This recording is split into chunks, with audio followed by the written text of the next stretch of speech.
नमस्कार दोस्तों, कैसे हैं आप। आशा करते हैं आप लोग बहुत अच्छे होंगे। तो चलिए शुरू करते हैं आज का टॉपिक। आज का टॉपिक है भारतीय संसदीय लोकतंत्र में प्रधानमंत्री की भूमिका की विवेचना कीजिए। भारतीय संसदीय लोकतंत्र में प्रधानमंत्री की भूमिका की विवेचना। भारत एक संसदीय लोकतंत्र है और इसमें प्रधानमंत्री को कार्यपालिका का प्रमुख माना गया है। संसद, मंत्रिमंडल और राष्ट्रपति, इन तीनों के बीच प्रधानमंत्री एक कड़ी की तरह होते हैं जो न केवल सरकार चलाते हैं बल्कि नीति निर्धारण में भी केंद्रीय भूमिका निभाते हैं। आइए इसे विस्तार से समझते हैं। प्रधानमंत्री कार्यपालिका का नेता।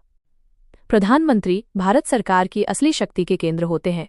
वे मंत्रियों की नियुक्ति करते हैं, मंत्रालयों का बंटवारा करते हैं और उनकी कार्यप्रणाली पर निगरानी रखते हैं। ये कहा जाए तो गलत नहीं होगा कि प्रधानमंत्री सरकार की दिशा और गति तय करते हैं। लोकसभा में बहुमत का प्रतीक। प्रधानमंत्री वही व्यक्ति बनता है जिसकी पार्टी या गठबंधन को लोकसभा में बहुमत प्राप्त होता है, इसलिए वो जनता की आकांक्षाओं और विश्वास का प्रतीक होता है। उनके नेतृत्व में ही सरकार जनता के मुद्दों पर निर्णय लेती है। मंत्रिपरिषद का संचालन। प्रधानमंत्री ही मंत्रिपरिषद की बैठकें बुलाते हैं, एजेंडा तय करते हैं और अंतिम निर्णय लेते हैं। वे मंत्रियों के बीच समन्वय बनाए रखते हैं ताकि नीतियां सुचारू रूप से लागू हो सकें। यह प्रशासनिक दक्षता का मुख्य आधार होता है।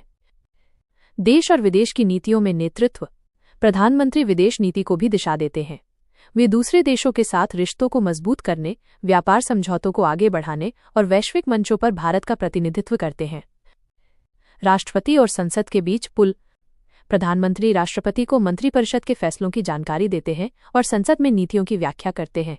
इस तरह वे दोनों संस्थाओं के बीच संपर्क सूत्र का काम करते हैं।